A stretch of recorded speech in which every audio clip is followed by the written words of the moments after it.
FM. The night comes alive with Grameenphone.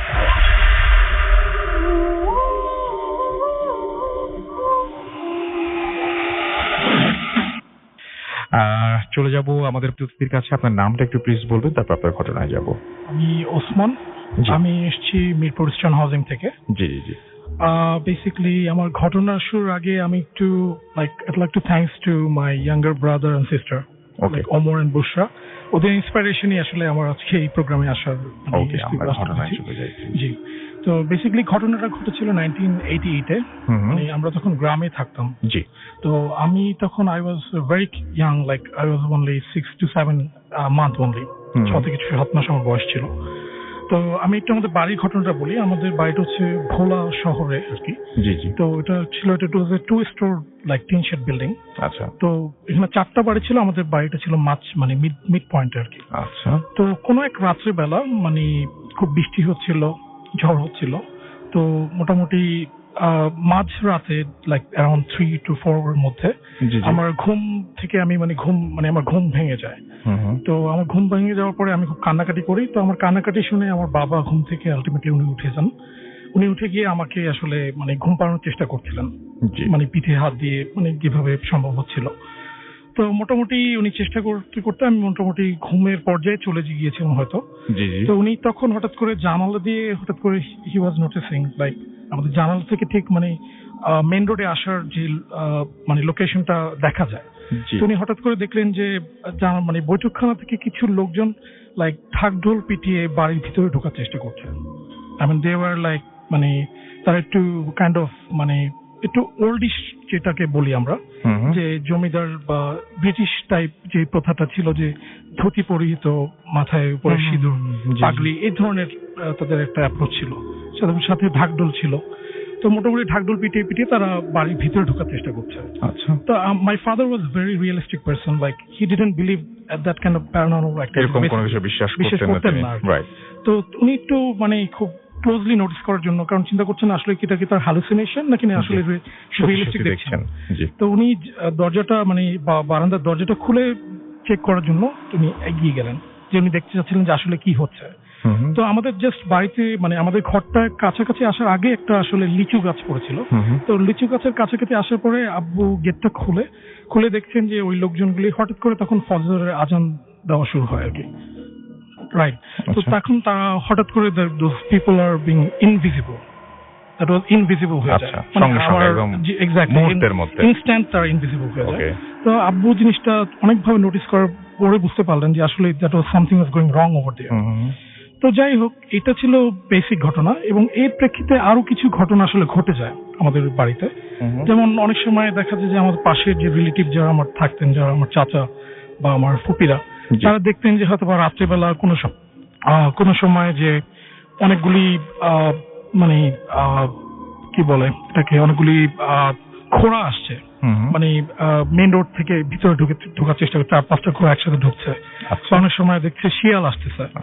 Basically those animals are not realistic. একটা স্বাভাবিক মানুষকে বা স্বাভাবিক একটা অ্যানিমালকে আমরা দেখি যে কোনো ফিল করতে পারি, এটা বোঝাই যে এটা স্বাভাবিক না, অনেক বড় সাইজের বা অনেক ডিফারেন্ট একটা অ্যাপ্রোচের, ডিফারেন্ট একটা স্ট্রাকচারের এরকম।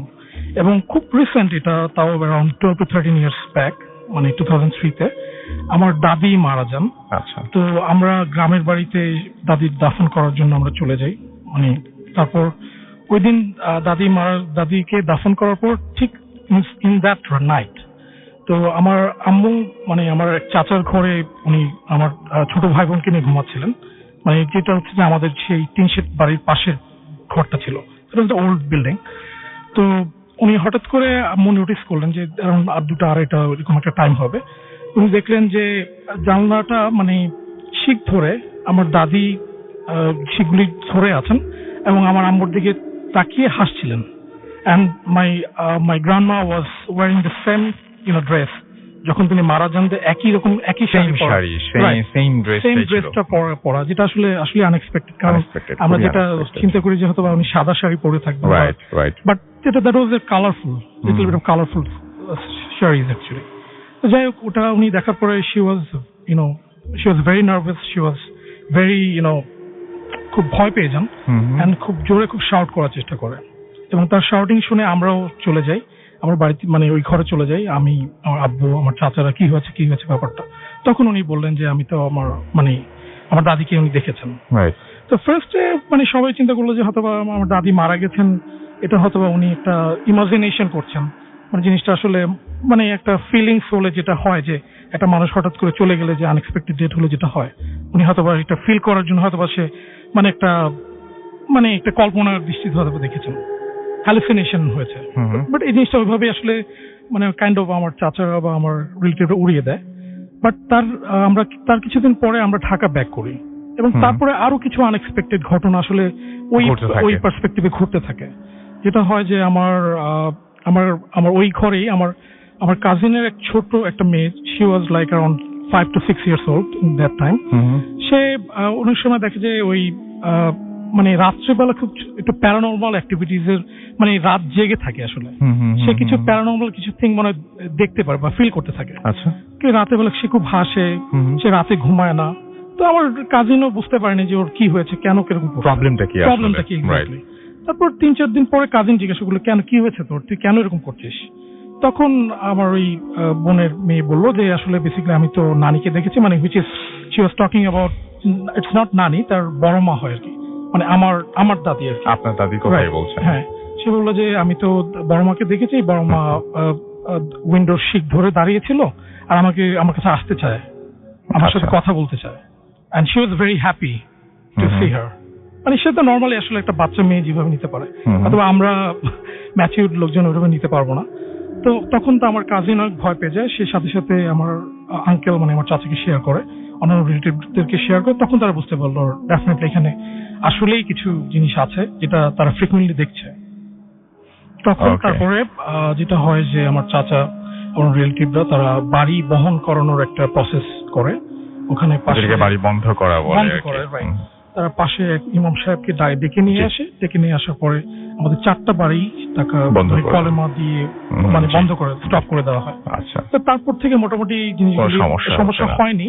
আর এখন তো মোটামুটি লোকজন খুব মানে ক্রাউডেড একটা প্লেস হয়ে গেছে, তো এখন মোটামুটি ইনশাআল্লাহ প্রবলেম আমরা ফেস করছি না আর কি, দেখছি না।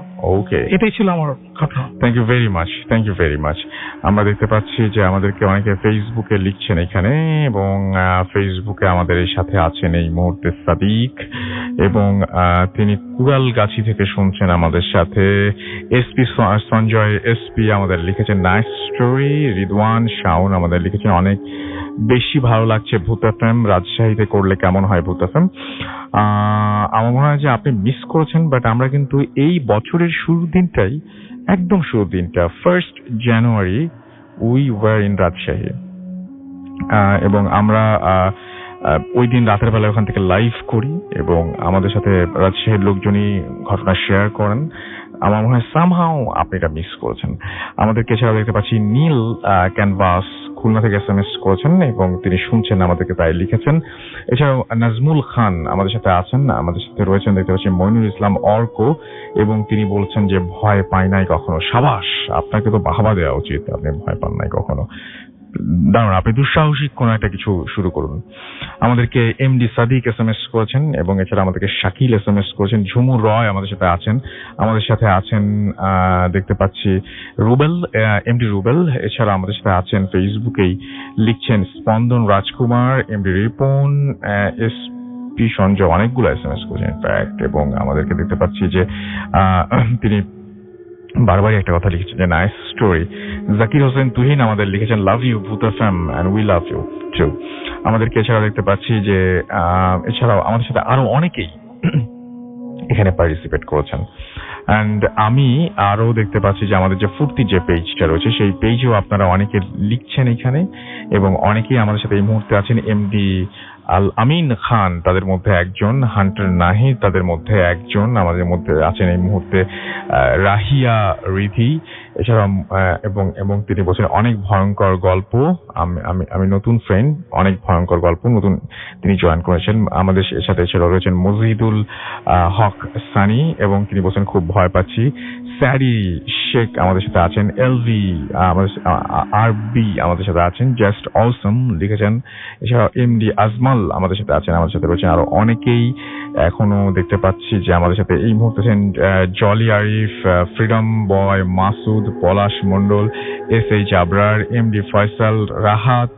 এছাড়া আমাদের সাথে আছেন দেখতে পাচ্ছি এই মুহূর্তে রানা SK, হারুনুর রশিদ, অভি। এছাড়াও আছেন আশিক আহমেদ, পলাশ মন্ডল, সোহান সিধু সহ আরো অনেকে আমার সাথে SMS করছেন, যারা তাদের SMS নিয়ে ফিরে আসবো। তবে তার আগে ছোট্ট একটা বিরতিতে যাবে। বিরতির মাঝখানে আপনি কি করবেন? আপনি SMS পাঠাতে পারেন। আপনি আমাদের SMS পাঠাতে হলে যেটা করতে হবে, মোবাইলের মেসেজ অপশনে গিয়ে টাইপ করতে হবে ফুর্তি, FORTI, ফুর্তি স্পেস দিয়ে আপনার নাম স্পেস দিয়ে আপনার মেসেজ পাঠিয়ে দিন 9840 নাম্বারে। আর একটা ছোট্ট কাজ করতে পারেন, মেসেজটা না হয় একটু পরেই পাঠান। ঘুরে আসুন আমাদের ফেসবুক পেজ থেকে www.facebook.com/radio.furti অথবা www.facebook.com/bhutfm.russell। এই লাস্টে যে অ্যাড্রেসটা বললাম, এই পেজে গিয়ে আপনি কি দেখবেন? আপনি দেখবেন আজকের যে গেস্টরা আছে তাদের একটা ছবি রয়েছে, এবং সেই ছবির পরেই আরো একটা ছবি রয়েছে, এবং সেই ছবি নিয়ে যে ঘটনা, সেই ঘটনাটি শোনাবো ব্রেকের পরে। সো আপনারা একবার ভিজিট করে আসতে পারেন পেজটা, দেখতে পারেন সেই ছবিটা, এবং তারপরে ফিরে আসতে পারেন। একসাথে শুরু করবো আমরা ঘটনা। স্টে টিউনড ফর রেডিও ফুর্তি এন্ড ডোন্ট স্টপ দ্য ফুর্তি।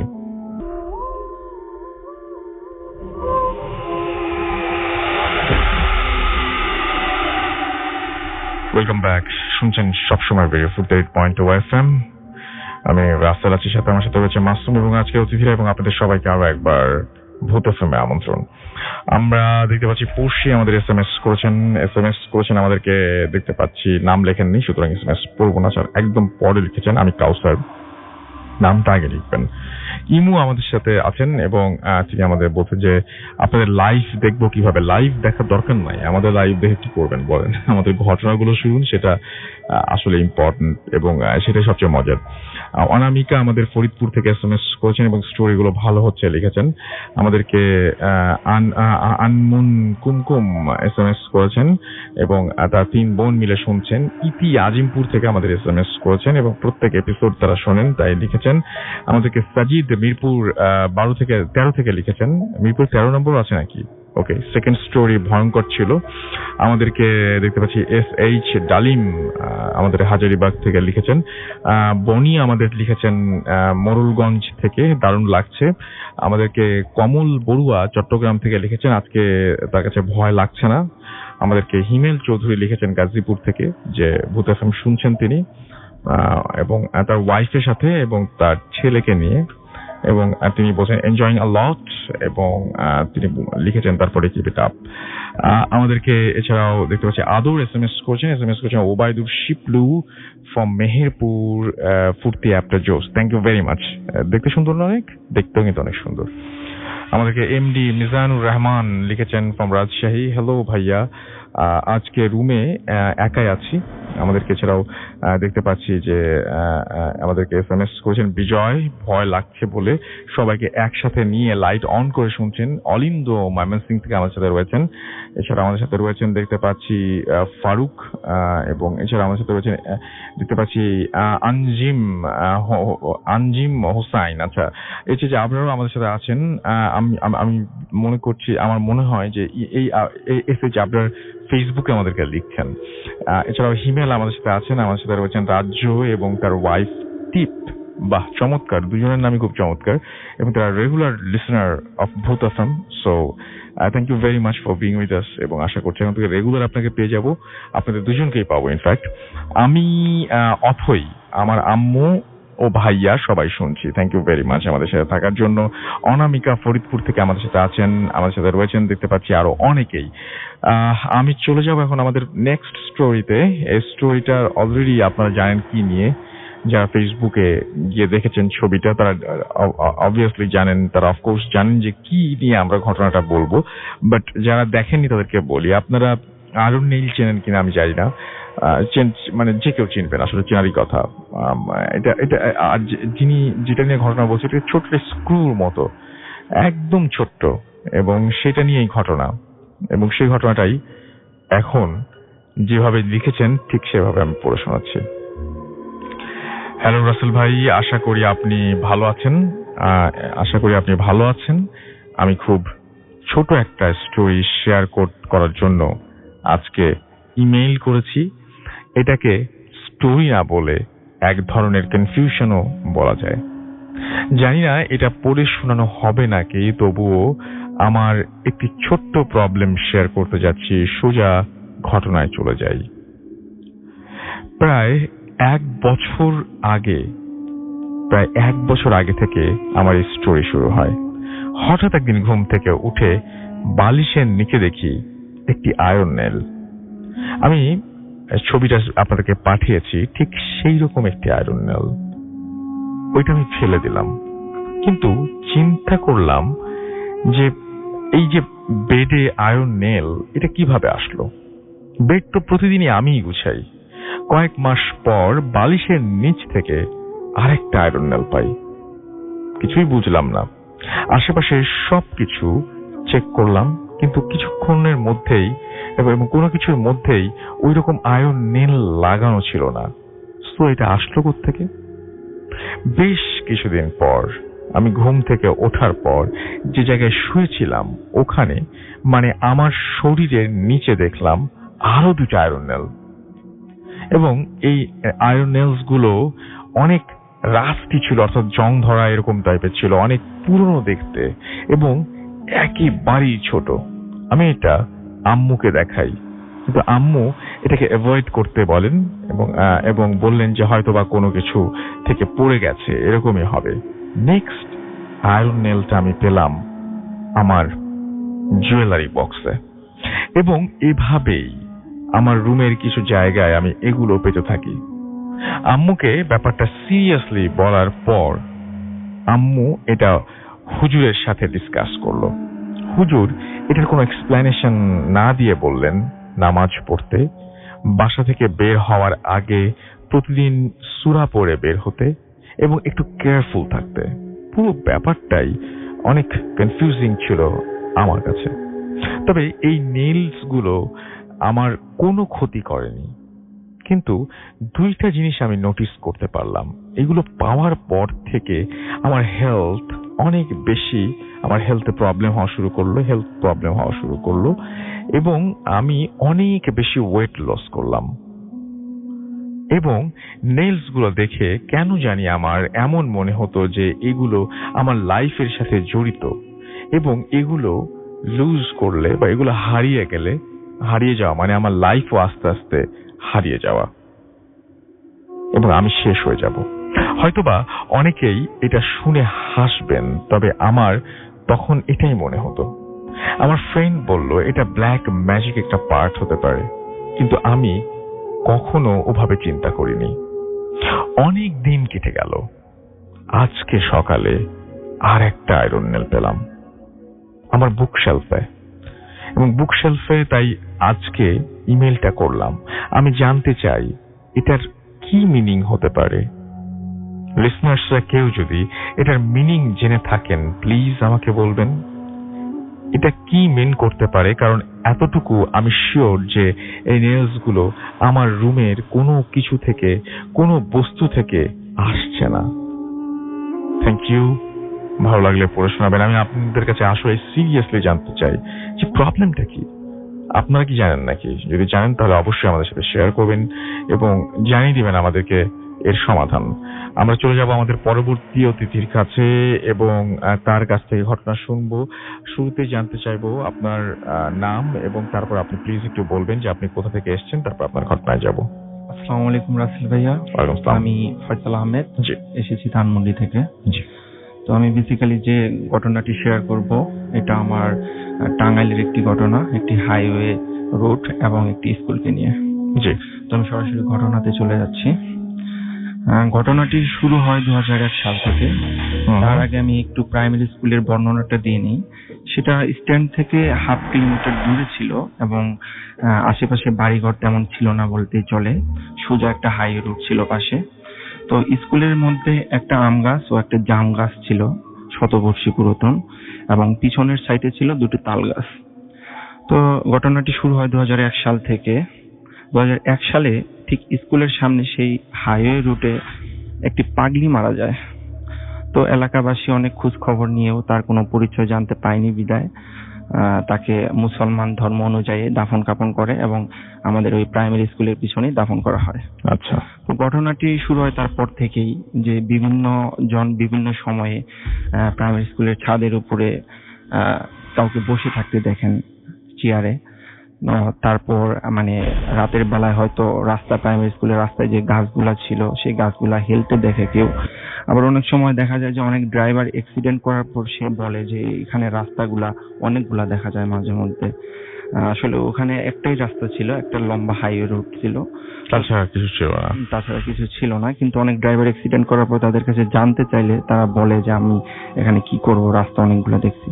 তো আসলে বেসিক্যালি তারপর থেকে প্রবলেম গুলো হয় যে আপনারা জানেন যে প্রত্যেকটা স্কুলেই, আমাদের ওই স্কুলে ক্লাস 5 পাস করার পর মিলাদ মাহফিল বা বিদায় অনুষ্ঠান বলতে একটা অনুষ্ঠান হতো। তো 2002 সালে একটা বিদায় অনুষ্ঠান ছিল। সেই অনুষ্ঠানটা হওয়ার পর সেদিন আমাদের ওই স্কুলের সামনে একটা রোড অ্যাক্সিডেন্ট হয় এবং সাথে সাথে স্পট ডেট একজন মারা যায়। তো বেসিক্যালি যেহেতু হাইওয়ে রোড, সেহেতু কেউ বিষয়টা এইভাবে নেয়নি। এখানে অ্যাক্সিডেন্ট হয়, মানুষজন মারা যায়, এটাই স্বাভাবিক। তো তার নেক্সট পরের বছর 2003 সালে যখন ঘটনাটি সেম আবার ঘটে, যে বিদায় অনুষ্ঠান ছিল, তখন সেম স্কুলের সামনে আরেকটা অ্যাক্সিডেন্ট হয়, তখনও একজন মারা যায়। তো তারপর থেকে লোকজন একটু বলা বলি শুরু করলো, যেহেতু এর আগে 2001 সালে একটা পাগলি মারা গেছিল, হয়তোবা তার কারণে অনেকে অনেক কিছু দেখে, হয়তোবা ওইরকম কিছু সামথিং রং। তো নেক্সট যে অনুষ্ঠানটা ছিল সেটা ছিল আমাদের একটা বিদায় অনুষ্ঠান। আমাদের একজন মানে স্যার ছিলেন, উনি বিদায় নিয়ে চলে যাবেন, উনি রিটায়ার করবেন। তো ওই সময়ে রিটায়ার করবেন, তো ইমোশনালির দিক দিয়ে সবাই দেখে অনুষ্ঠানটা ওইদিকে মানে অন্যরকম একটা অবস্থা, যার যার বিদায়ী ভাষণ দিচ্ছেন। এই মুহূর্তে বাইরের রাস্তা থেকে হইচই শোনা যাচ্ছে যে অ্যাক্সিডেন্ট হয়েছে। তো সবাই দৌড়ে যাওয়ার পর আমরা দেখতে পাই যে আমাদেরই স্কুলেরই একজন স্টুডেন্ট পড়ে আছে, মাথা থেকে রক্ত বের হচ্ছে। তো তাড়াতাড়ি করে তাকে হসপিটালে রেফার করা হলো, কিন্তু দুর্ভাগ্যবশত সে হসপিটালে যাওয়ার আগেই মৃত্যুবরণ করেন। তো তখন আসলে বিষয়টা সবাই একটু অন্যভাবে নেয়, যে পরপর 3টা অনুষ্ঠানে স্কুলে হওয়া শুরু হলো, 3টা অনুষ্ঠানের দিনই একজন কেউ মারা যাচ্ছে। তো তারপর থেকে আসলে এখন পর্যন্ত সেখানে কোনো অনুষ্ঠান হচ্ছে না। তো কিন্তু অ্যাক্সিডেন্ট কিন্তু ভাইয়া ঠিকই হচ্ছে, কিন্তু তখন স্পেসিফিক ভাবে ওই ডেটটাতে ঠিক একজন মারা যেত। তো সেরকমই একটি ঘটনা 2015 সালের মাঝামাঝি সময়ে মাগরিবের নামাজের আগ মুহূর্তে একটা সিএনজি এবং একটা ট্রাকের সংঘর্ষ হয়ে 3 জন মারা যায়। তো 2 জন মহিলা ছিল, একজন পুরুষ লোক ছিল। তো একটা বাড়ির সামনে মারা যায়, স্কুলের কাছাকাছি তখন বাড়ি ছিল না, এখন 2-1টা বাড়ি হয়েছে এখন। তো ওই বাড়ির সামনেই, একদম সামনেই মারা যায়। মারা যাওয়ার পর লাস্টে ওখানে বেশ কিছুক্ষণ থাকার পর পুলিশ এসে লাশগুলা নিয়ে যায় থানায়। তো বাড়ির লোকজন ওই দিন রাত থেকে একটু ভয় পাওয়া শুরু করে, যেহেতু কিছুক্ষণ আগে এখানে 3টা মানুষ মারা গেছে, খুবই বিভৎস অবস্থায় মারা গেছে। তো এলাকাবাসী ওই রাস্তাটা একটু ইগনোর করার চেষ্টা করে, অনেক ভয়ে থাকে রাস্তাটা নিয়ে। তো ঘটনা শুরু হয় সেই রাত থেকেই। বাড়ির যে বড় বউ ছিল, উনি স্বপ্ন দেখতে পায় যে 3 জন মৃত ব্যক্তি মারা গেছেন, ওনারা তাদের বাড়ির দিকে হাত বাড়িয়ে পানি চাচ্ছেন। তো সে স্বপ্নটা কাউকে প্রকাশ করে না, যেহেতু বড় বউ, এবং সে এটা ভাবে যে গতকালকে সন্ধ্যায় আমি এরকম দেখছি, লাশগুলা নিজ চোখে দেখছি, হয়তোবা আমার মনের ভুল এটা। তো কারোর সাথে শেয়ার করে না। দ্বিতীয় রাত্রিতে বাড়ির যে ছোট বউ ছিলেন, সেম স্বপ্ন দেখে তার দিকে বাড়ির দিকে হাত বাড়িয়ে পানি চাচ্ছে। তো তিনি ঘটনাটা হাইড করে না, তিনি তার ভাবির সাথে মানে বড় বউর সাথে শেয়ার করেন। তো শেয়ার করার পর তিনি তখন প্রকাশ করেন যে সেম স্বপ্নটা গতকালকে রাতে আমিও দেখছি। তো তখন তারা ডিসকাস করেন যে সামথিং রং, এটা নিয়ে বসে থাকলে হবে না, তারা কোনো একটা হুজুরের পরামর্শ নেবেন। কিন্তু তারা হয়তো ভুল করেন বা সেই দিন আর যাওয়া হয় না, কারোর সাথে কথা বলা হয় না। তৃতীয় রাত্রিতে বাড়ির যে বড় ছেলে ছিলেন, ইনি বাথরুম করার জন্য বাইরে বের হয়, রাস্তার ধারে আসেন। তো ওনার প্রয়োজনীয় কাজ সেরে উনি বাড়ির দিকে যাচ্ছেন, হাইওয়ে রাস্তা থেকে নামছেন, ঠিক যেখানে অ্যাক্সিডেন্ট হয়েছিল সেখান থেকে নামছেন। তো এই মুহূর্তে উনি পিছন থেকে একটি ডাক শুনতে পায়। তিনি প্রথমে ভাবেন হয়তো বা ভুল শুনতেছেন।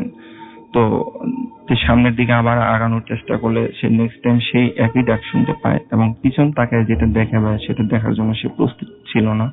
সে দেখতে পায় যে 3 দিন আগে যে 3টা ব্যক্তি অ্যাক্সিডেন্টে মারা গিয়েছিল সেই 3টা ব্যক্তি যেভাবে পড়েছিল ঠিক সেইভাবে পড়ে আছে, তার দিকে হাত বাড়িয়ে পানি যাচ্ছে।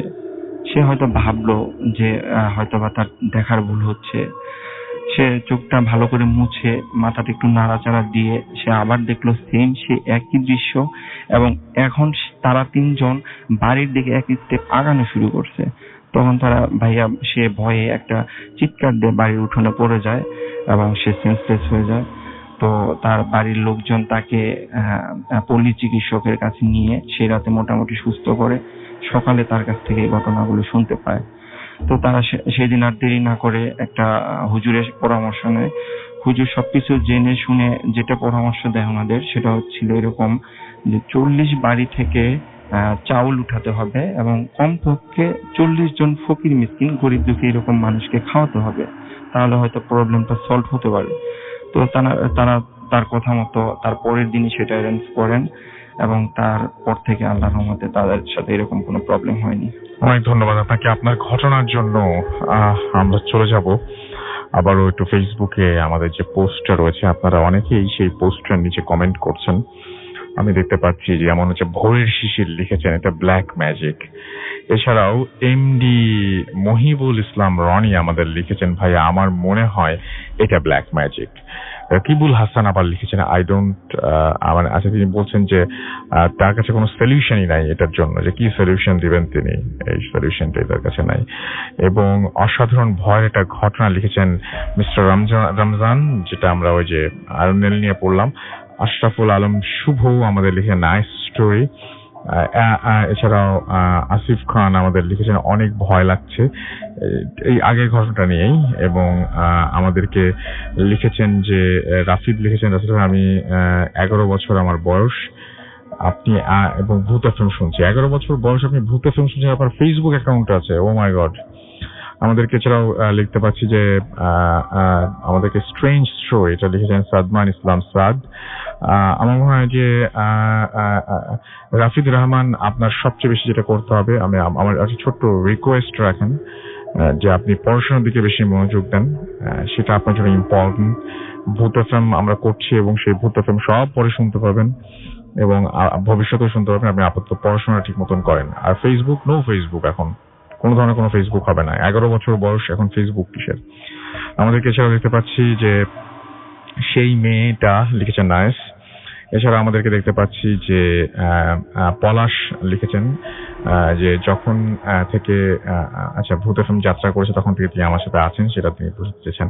তো এই যে একটা ঘটনা আমরা পড়লাম, আমাদের যে প্রথম যে ঘটনাটা আমরা পড়েছিলাম সেই ঘটনা এবং এই যে আয়রন নীল নিয়ে এই ঘটনা, এই দুটো ঘটনা শোনার পরে আপনার কি মনে হয় আসলে?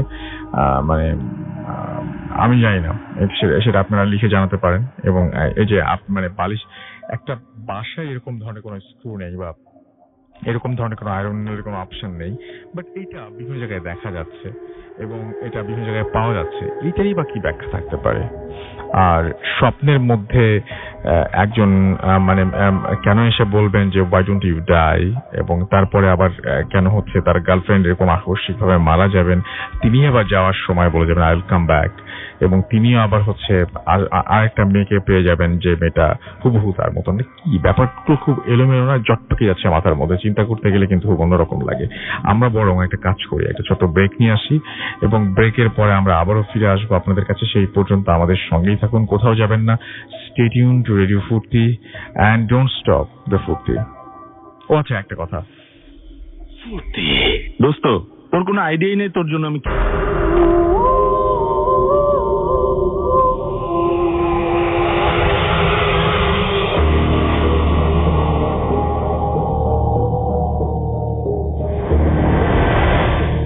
আসসালামু আলাইকুম। আই উইশ দ্যাট রাসেল ভাই এবং মাসুম ভাই আপনারা দুজনেই খুবই ভালো আছেন। আর রাসেল ভাইয়ের ব্যাপারে কি বলবো, আসলে অ্যাকচুয়ালি যে এখন তো অনেকগুলো রেডিও প্রোগ্রামে ভৌতিক প্রোগ্রামগুলো চলে আসছে, অনেকগুলো ভৌতিক প্রোগ্রাম হইতেছে আজকাল, কিন্তু রাসেল ভাই you are the one who create this horror zone actually. আর আজকে আমি একটা হসপিটালের ঘটনা শেয়ার করব, and obviously I am not going to say the name of that hospital also.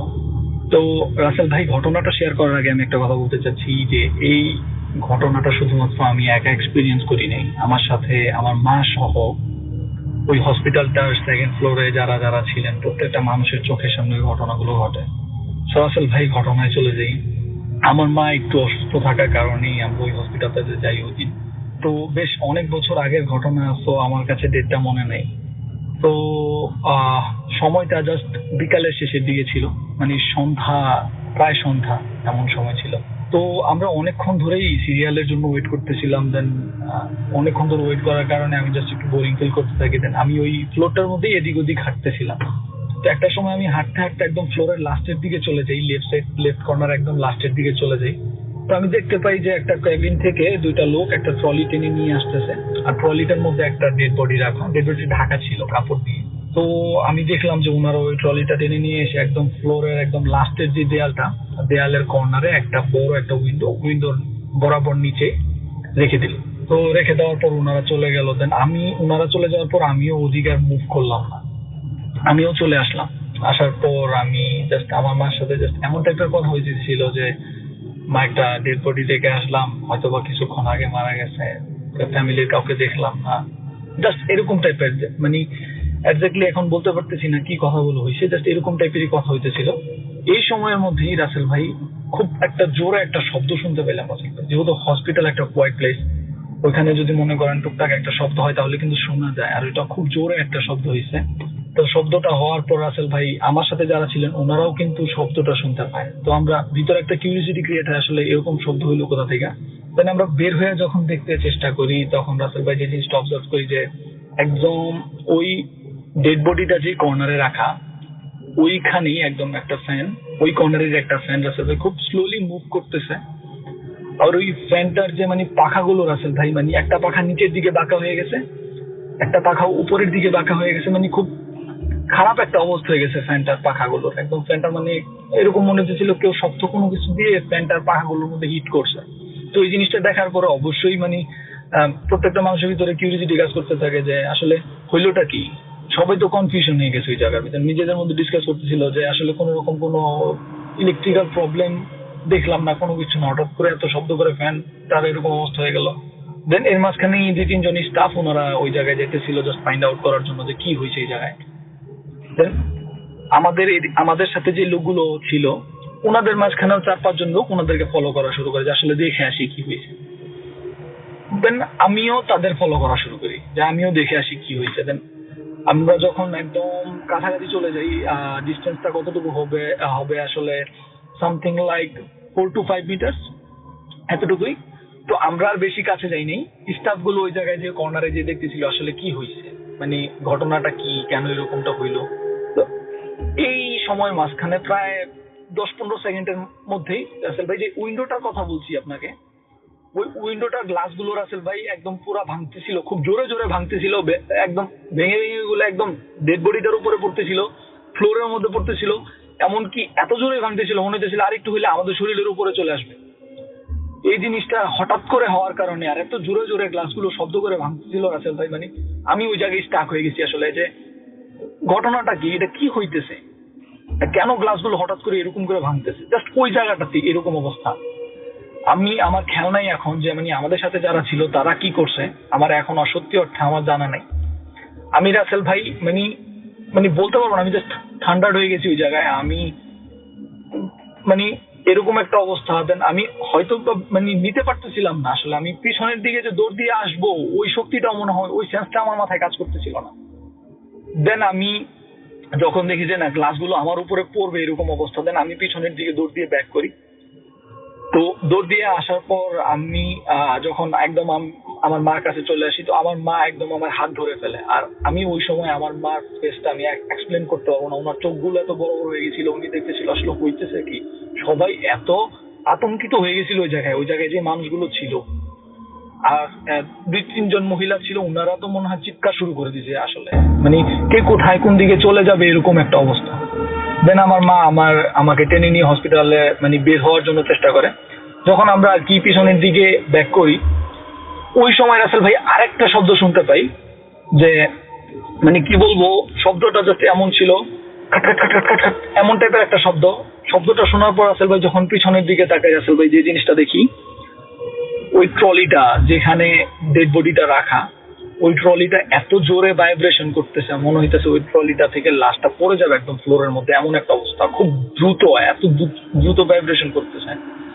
কিন্তু রাসেল ভাই একদম অনেস্টলি আমি আপনাকে বলতেছি, ওই এরিয়াটা সম্পূর্ণ ভিজিবল ছিল, ওইখানে লাইট ছিল, কিন্তু এই যে এত কিছু হইতেছে, কেন হইতেছে, এই সবকিছু দেখতেছি, যা যা ঘটতেছে সবকিছু একদমই স্পষ্ট দেখতে পেতেছি, কিন্তু কেন ঘটতেছে কেউ কিছু কিন্তু বলতে পারতেছে না। সবাই মানে ওই মানে কি বলবো এখন, আমার আসলে এখনো আমি যেটা ফিল করতেছি, আমি এখনো অনেক বেশি এক্সাইটেড যে আসলে আমি কি দেখলাম, আসলেও কি এই জিনিসগুলো আমার সামনে ঘটছে কিনা। তো আমার মা আমাকে টেনে নিয়ে বের হয়ে চলে আসে, অবশ্যই সে নিতে পারতেছিল না এই ঘটনাগুলো। রাসেল ভাই যখন আমরা বের হয়ে চলে আসি, আমার মার সাথে আমার তখনও এই জিনিসটা ডিসকাস হয়েছিল, আসলেও কি এই ঘটনাগুলো ঘটছে। আমার মাকে আমি বলতেছিলাম, তুমি কি যে ওই ট্রলিটাতে কাঁপতেছিল ওইটা দেখছো, তুমি কি ওই যে গ্লাসগুলো ভাঙা দেখছো। আমি আমি আমি জাস্ট এইটা ফাইন্ড আউট করার জন্য চেষ্টা করতেছিলাম যে সত্যি কি এই ঘটনাগুলো ঘটছে কিনা। আমি অনেকদিন পর্যন্ত আসলে রাসেল ভাই এই জিনিসগুলো বিলিভ করতে পারিনি যে আমার চোখের সামনেই ঘটছে এই জিনিসগুলো। দেন অনেকদিন পর্যন্ত আমার ভিতরে একটা প্রশ্ন কাজ করতে থাকে, এরপরে কি হয়েছে। যেহেতু আমি ওই সময় চলে আসি, দেন আমি আমার ফ্রেন্ডদের সাথে এই ঘটনাগুলো শেয়ার করতে, আমার ফ্রেন্ডরা ফার্স্টের দিকে বিলিভ করতে চেষ্টা করে না। দেন একদিন কলেজ থেকে ব্যাক করার সময় আমার ফ্রেন্ডদের বলি যে চলো আসলে দেখে আসি আসলে যে পরবর্তীতে কি হয়। দেন আমরা যাই, আমি 2-3 জন ফ্রেন্ড আমরা যাই। যাওয়ার পর অনেক স্টাফ ছিল একজাক্ট ওই ফ্লোরটাতেই যাই। যাওয়ার পর অনেকের কাছে জিজ্ঞেস করি, নার্স যারা ছিলেন ওনাদের কাছে জিজ্ঞেস করি যে আসলে এরপরে কি হয়েছে। কিন্তু আসলে ভাই তারা এমন একটা অ্যাক্ট করতেছিল যে তারা আসলে জানেই না কি হয়েছে, এমন কোনো ঘটনা ঘটেই নেই। মেবি তারা হসপিটালটার রেপুটেশন রক্ষার জন্য এরকমটা করতেছিল, and obviously that is their job. তো রাসেল ভাই আমি এরপরে আর ফাইন্ড আউট করতে পারি না যে আসলে শেষটা কোথায় ছিল, কিভাবে শেষ হয়েছে বা কিভাবে তারা এটা সলভ করছে এই প্রবলেম গুলা। কিন্তু রাসেল ভাই আমি যে ঘটনাগুলো বললাম একদম 100% সত্য ঘটনা। আর আমি জানি না যে কিসের কারণে এগুলো হয়েছে। তো থ্যাঙ্কস টু অল লিসেনার্স, আর দোয়া করি ভালো থাকেন। আল্লাহ হাফেজ।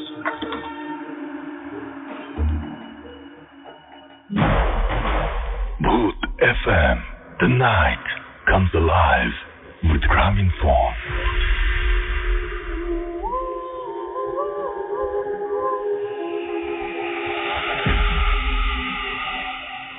Yes, the night comes alive with Graminphone. শুনছেন সব সময় রেডিও 48.0 FM। আমি রাস্তা হচ্ছে সাথে তখন যে কথাটা বলতে চাচ্ছিলাম সে কথাটি হচ্ছে এরকম যে বলতে গিয়ে বলতে পারলাম না। সেটা হচ্ছে এরকম যে আমরা কিছুক্ষণের জন্য এখন আবারও SMS প্যানেলটা ওপেন করছি, মেসেজ প্যানেলটা ওপেন করছি। ফেসবুকে মেসেজের অপশন দিচ্ছি যারা দেশের বাইরে রয়েছেন তাদের জন্য, এবং আপনারা এখন পাঠাতে পারেন আমাদেরকে আপনাদের কথা এবং আপনাদের লেখা। এবং যারা এতক্ষণ পর্যন্ত আমি দেশে যারা আছেন তাদের অনেক অনেক অনেক কিছু পড়েছি, এখন একটু প্লিজ সময় দিবেন। যারা দেশের বাইরে রয়েছেন তাদেরকে সুযোগ দিবেন। আপনারা bhootfm@radio40.fm এই অ্যাড্রেসে এসে আমাদেরকে সরাসরি মেসেজ করতে পারেন এখানে, এবং এই মেসেজে আপনারা যা লিখবেন সেটা আমরা ইনশাল্লাহ পড়ে শোনাবো। আপনাদের আজকে যে ঘটনা, সেই ঘটনা কেমন লাগছে, কোন ঘটনা নিয়ে কি মতামত, সবকিছুই আপনারা লিখতে পারেন। আমি চলে যাব আমাদের পরবর্তী অতিথির কাছে, অর্থাৎ প্রথম অতিথির কাছে আরো একবার যাব, এবং তার একটা ঘটনা রয়েছে যে ঘটনাটি আমি একবার একটু শুনতে চাই। আপনার নামটা প্লিজ আরো একবার বলবেন, তারপর আপনার ঘটনায় যাব। হাই, আমি ওসমান বলছিলাম, আমি এসেছি মিরপুর ইস্টার্ন হাউজিং। জি। তো এই ঘটনাটা বেসিক্যালি এটা আমার কাজিনের সাথে হয়েছিল। উনি তখন রাশিয়ার মস্কোতে ওনার ব্যাচেলর ডিগ্রি করছিলেন। তো উনি যখন ফার্স্ট টাইম রাশিয়াতে যায়, উনি ওনার কিছু ফ্রেন্ড সার্কেল তারা একটা অ্যাপার্টমেন্টে তারা রেন্ট হিসেবে ভাড়া নিয়েছিলেন। তো অ্যাপার্টমেন্টটা, বিল্ডিংটা একটু আমি বর্ণনা দিচ্ছি। এটা হচ্ছে একটা দোতলা 2 স্টোর বিল্ডিং ছিল। ওনারা ছিলেন ফার্স্ট ফ্লোরে, এবং গ্রাউন্ড ফ্লোরে থাকতেন হচ্ছে তাদের ল্যান্ডলর্ড, এক বৃদ্ধ এক বয়স্ক মহিলা থাকতেন। তো যেটা হচ্ছে, তো as initially everything was good to go, সবকিছু ভালো চলছিল, মানে কোনো ধরনের কোনো অস্বাভাবিক কোনো প্যারানর্মাল কোনো অ্যাক্টিভিটিস ছিল না। কিন্তু কিছুদিন যাওয়ার পর তার কিছু জিনিস নোটিস করলেন। যেমন দেখা গেল যে আমার কাজিন তার ফুড রেডি করেছেন, খাবার রান্না করে রেখে গিয়েছেন, যে হয়তো চিন্তা করছেন তার ক্যাম্পাস থেকে এসে খাবার খাবে, কারণ বেসিক্যালি প্রত্যেকেই ওখানে সবার কাজগুলি ইন্ডিভিজুয়ালি করেন, যেহেতু একটা বিদেশি বাড়িতে তারা থাকতেন। তো উনি এসে দেখছেন যে ওনার খাবারটা মিসিং, আবার থালা বাসনগুলি আবার ঠিকমতো মানে ডিশ ওয়াশিং করে আবার র্যাকের মধ্যে রাখা, আবার দেখা যাচ্ছে যে তার শার্টটা এক রুম থেকে আরেক রুমে মুভ মানে চলে গেছে, যেটা হচ্ছে যে হয়তো উনি চিন্তা করছে হয়তো ওনার ফ্রেন্ড হয়তো পড়েছেন। আবার দেখা যাচ্ছে যে একটা স্পেস থেকে আরেকটা জায়গায় ফার্নিচারটা মুভ হচ্ছে, which was really unexpected. তো প্রথম 4-5 দিন 10 দিন জিনিসটা they were taking very normally, যে হয়তো ফ্রেন্ডরা ফান করছেন বা একজন আরেকজনটা খেয়ে ফেলছেন, এটা মানে তার জিনিসটা সিরিয়াসলি কেউই নিচ্ছিল না। তার 5টা ফ্রেন্ড একসাথে ওই ফ্ল্যাটে থাকতেন, স্টে করেছিলেন। তো পরবর্তীতে বুঝতে পারলেন যে না, it was not anymore, it was a normal things, it is definitely abnormal, like a paranormal activities. Then they were discuss with their like friends যে আসলে কি হচ্ছে, মানে তোমরা কেন এরকম হচ্ছে যে তুমি আমার খাবার নিয়ে খেয়ে ফেলছো, বা কেন তুমি আমার জামাটা এক জায়গা থেকে সরাচ্ছ, বা কেন ফার্নিচারটা এক জায়গা থেকে সরছে। কারণ এটা তো আসলে একদিন দুদিন ফান হতে পারে, বাট রেগুলার ডেজ তো হতে পারে না। মানে তারপরে বললো যে না, আসলে তো আমি করিনি। প্রত্যেকে বলছে যে মানে একজন একজনকে ব্লেমিং করার চেষ্টা করছে। পরবর্তীতে বুঝতে পারলো যে না, এটা আসলে তারা করেনি, এটা বেসিক্যালি মানে কোনো একটা অ্যাবনর্মাল ফোর্স কিছু একটা ঘটছে। তো যাই হোক, তারা তারপরেও ওইভাবেই জিনিসটা মানে পোস্টবন্ড ছিল না, তারা চিন্তা করছিল যে না আসলে কি হতে পারে, বাট মানে ওইভাবে করে এখন রিয়েলাইজেশনের মধ্যে আসেনি। এবং ঠিক যেই দিন তারা ডিসকাশনে বসলো, ঠিক ইন দ্যাট নাইট, সেই রাতের বেলায় আমার কাজিন স্পেশালি উনি লক্ষ্য করলেন যে উনার উনি যেই ঘরটায় উনি যে রুমটায় ছিলেন, ওই রুমের যে উইন্ডোটা আছে, মানে উইন্ডোর যে গ্লাসটায় উনি একটা কাইন্ড অফ শ্যাডো দেখছেন, মানে that was a different type of shadow. এবং কেমন মানে কাইন্ড অফ একটা সাদা, একটা হোয়াইট, একটা মানে চলে গেছে, একটা সাদা রং, একটা কালার এখানে আসলে মিশ্রিত আছে। মানে হি ওয়াজ ভেরি শক যে আসলে এই ধরনের শ্যাডো সে তো কখনো দেখেনি, যে কদিন সে অ্যাপার্টমেন্টে ছিল, প্রায় 10-12 দিন অলরেডি, ইটস বিন ওভার। এটা একটা ব্যাপার।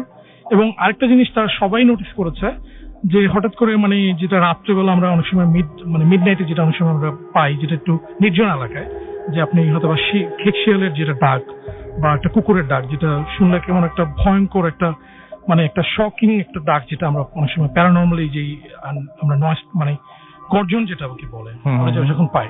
কারণ বেসিক্যালি এটা একটা মানে ইট ওয়াজ টোটালি এটা সিটি বেসড এরিয়া। ওরকম একটা জায়গায় আসলে কুকুর বা শিয়াল আসার মতো কোনো প্রশ্নই আসে না। তো এখানে এরকম সাউন্ডটা কেন আসবে, এটা একটা প্রশ্ন তাদের মধ্যে আরো রেজ করলো। তখন তারা বুঝতে পারলো যে না, আসলে ঘটনাটা খুব ডেপথটা আসলে অনেক বেশি ডিফিকাল্ট একটা ব্যাপার, খুব কঠিন একটা ব্যাপার, যে এটা আসলে তাদের কিভাবে তারা রিকভারি করবে বা কিভাবে তারা এটা সলিউশনে চলে আসবে। এবং ইনস্ট্যান্ট পরদিন সকালবেলা তারা ওই ল্যান্ডলর্ড যে মহিলা, she was like around 90 to 95 years old, Russian মহিলা ছিলেন, তার সাথে বসে ঘটনা শেয়ার করলেন যে আসলে কি হচ্ছে, মানে তোমার বাড়িতে আসার পরেই আমরা কিছু অ্যাবনর্মাল, কিছু প্যারানর্মাল কিছু জিনিস আমরা ফেস করছি, এক্সপিরিয়েন্স গ্যাদার করছি। আমার খাবার হয়তো বা কেউ খাচ্ছে না, কেউ খেয়ে ফেলছে, ফার্নিচার মুভমেন্ট হচ্ছে, আমার ড্রেসটা এক ঘর থেকে যে মুভ হচ্ছে, তুমি এটার কি কোনো ব্যাখ্যা বলতে পারবে কিনা। তখন বললো যে and she was telling the real fact, যেটা হয়তো বা আমার কাজিন বা তার ফ্রেন্ডরা কখনোই এক্সপেক্ট করে নাই। সে বললো যে আমার নাতি মানে তার গ্র্যান্ডসন, তার ঠিক তারা যেদিন বাসায় উঠেছে তার 2 থেকে 3 মাস আগে সুইসাইড করে ওই ফ্ল্যাটে মারা যায়। এবং সুইসাইড করে মারা যাওয়ার পরে মানে বেসিক্যালি হয়তো বা সে যাকে মানে ভালোবাসতো তার সাথে ব্রেকআপের কারণে এই ঘটনাটা ঘটে। সে বলে যে আমার নাতি মাঝে মধ্যে তোমাদের ফ্ল্যাটে আসে এবং সে তোমাদের একটু জ্বালাতন করে, don't worry, he was not harmful, তোমাদের কোনো ক্ষতি করবে না, বাট এসে হয়তো বা তোমাদের জিনিসপত্র হয়তো বা তার ভালো লাগে, ওখানকার যে অ্যাটমসফিয়ারটা সে ছাড়তে পারে না, এই জন্য ওই মায়াজাল থেকে বেরোতে না পারানোর কারণেই আসলে ওখানে বারবার ছুটে আসে, বাট তোমাদের কোনো সে হার্ম করবে না। এটা শোনার পরে কাজিন আরো ভয় পেয়ে যায় এবং তার ইনস্ট্যান্ট রাইট ওয়ে তারা ওই বাসা ছেড়ে দেয়। এটাই ছিল রাসেল ভাই আমার মূল ঘটনা। ধন্যবাদ সবাইকে। Thank you very much. এবং আমি দেখতে পাচ্ছি আমাদেরকে কলকাতা থেকে শুভম দাস লিখেছেন, তিনি শুনছেন এবং অনেক হন্টেড প্লেস আছে ওখানে। এখানে ভূত আশ্রমের একটা এপিসোড ডেফিনেটলি আমরা করতে চাই কলকাতা থেকে, আমরা করতে চাই, এবং করলে আমরা সবাইকে জানিয়ে আসবো। আমরা জানি যে আপনারা অনেকেই আমাদের এরকম অনেক ভালোবাসেন, সো আমরা ইনশাল্লাহ আসবো। আর আমাদেরকে এছাড়াও দেখতে পাচ্ছি যে আরো অনেকেই, আসলে আমি মানে আপনাদের কাছে দেশের বাইরে যারা আছেন তাদের কাছ থেকে চেয়েছিলাম SMS, বাট মেসেজ চেয়েছিলাম, বাট আমি আসলে আপনাদের মেসেজগুলো পড়তে পারছি না। ইটস রোলিং লাইক, মানে কিরকম, মানে এত বেশি দেশের যারা আছেন তারা পাঠাচ্ছেন, যার জন্য আমি আসলে ঠিক করেছি যে আমি এখন আপাতত কোনো মেসেজই পড়বো না। আপনারা যারা দেশের বাইরে আছেন তারা পাঠাতে থাকুন, আমি তাহলে পরে পড়বো। এবং আমি অনেক কষ্ট হচ্ছে খুঁজে বের করতে আপনাদের মেসেজগুলো। আমি একটু আগে দেখলাম USA থেকে একজন পাঠিয়েছেন, বাট এটা চলে গেল। কারণ যারা দেশে আছেন তারা একটু যদি বন্ধ রাখতেন, একটু যদি যারা দেশের বাইরে আছেন তাদেরকে যদি সুযোগ করে দিতেন, কারণ আপনাদের হাতে অনেক অপশন আছে। আপনারা SMS করতে পারেন, আপনারা মানে যে কোনো কিছুতেই, মানে তাদের শুধুমাত্র এই যে মেসেজ করে আমাদের সাথে এখন কমিউনিকেট করতে পারে যারা লাইভ শুনছেন আমাদেরকে। এনিওয়েজ, আমাদের এখানে দেখতে পাচ্ছি যে আরো একজন অতিথি এই মুহূর্তে আমাদের সাথে জয়েন করেছেন, সুতরাং তার সাথে আমরা একটু কথা বলবো এবং আপনার নামটা একটু জানতে চাইবো আমরা, এবং আপনি কোথা থেকে এসেছেন সেটা আমাদের একটু বলেন। আমার নাম সুলতানা বেগম। জি। আমি আসছি মিরপুর, ঢাকা থেকে। জি। আমি আমার ঘটনায় চলে যাচ্ছি। জি জি প্লিজ। আমি মিরপুরের মণিপুরের একটা বাসা মানে ভাড়া নিলাম। এটা 5তলা বাসা ছিল, এর আমরা নিচতলাটা ভাড়া নিলাম। এখানে 3টা রুমে আমরা থাকতাম।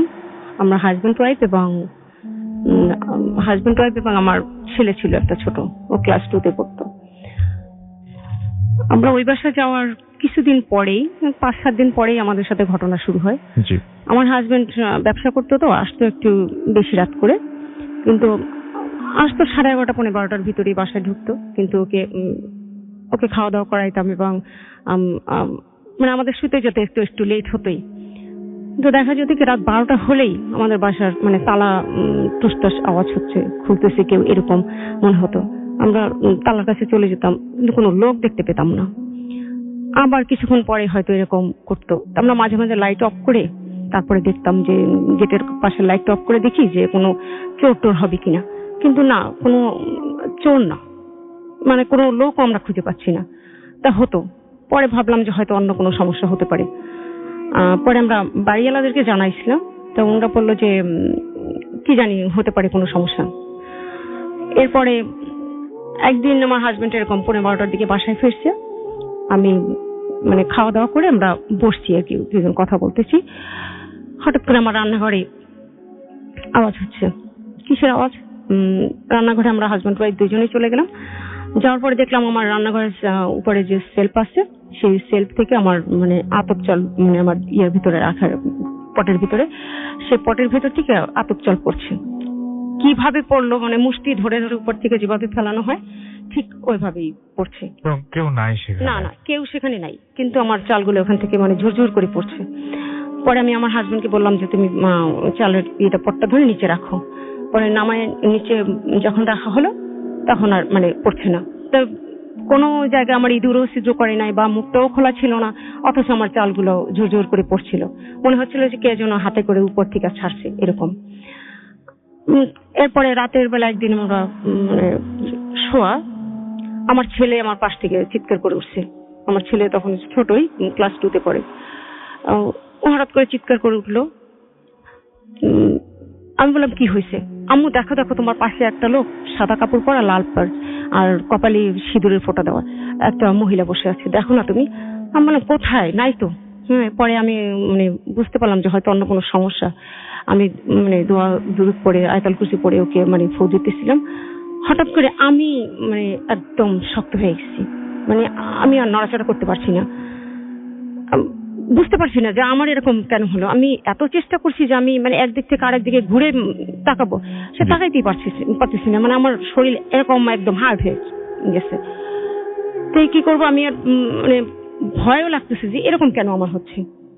আমি ডেফিনেটলি কখনো মানে এই জিনিসগুলো ভয় করতাম না, কারণ আমার বাবার বাড়িতে আমি একাই থাকছি। আমাদের একদম জঙ্গলের পাশে বাড়ি ছিল, চারিদিকে জঙ্গল ছিল, কিন্তু কখনো আমাদের সাথে এরকম হয়নি।